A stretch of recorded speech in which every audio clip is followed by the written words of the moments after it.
आज उपोषणाचा 7वा दिवस आहे.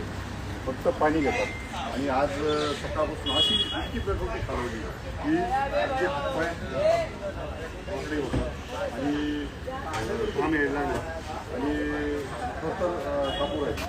त्यामुळं अशी अवस्था इतकी वाईट आहे. तरी पण सरकारचं दुर्लक्ष आहे. आता बघा, आत्ताच ॲम्ब्युलन्स बोलवली आम्ही आणि ते कुठलाही उपचार घ्यायला तयार नाही आणि उपचार घेतल्यामुळे अतिशय दयनीय अवस्था आज आमची दीपकराव बोराडे राज्यभरातून आमचा समाज बांधव आज मुंबईच्या दिशेने निघाला आहे आणि 7 दशकापासून लढा आहे. सरकार वेळोवेळी आम्हाला आश्वासन देते. 13 तारखेला मुख्यमंत्र्यांनी आमची बैठक बोलवली, परंतु बैठकीमध्ये कुठलाही तोडगा निघाला नाही. आम्हाला वेळोवेळी आश्वासनं दिली जातात, परंतु आमचा प्रश्न मिटत नाही. आमच्यातील काही समाज नेत्यांना पुढे घेतात, कोणाला आमदारकी देतात, कोणाला खासदारकी देतात, कोणाला मंत्री करतात. परंतु आमचा जो मुख्य प्रश्न आहे तर त्या एसटी आरक्षणाची अंमलबजावणी ही होत नाही. आज आमच्या उपोषणकर्त्याची इतकी वाईट अवस्था आहे की कुठल्याही क्षणी काही होऊ शकतं.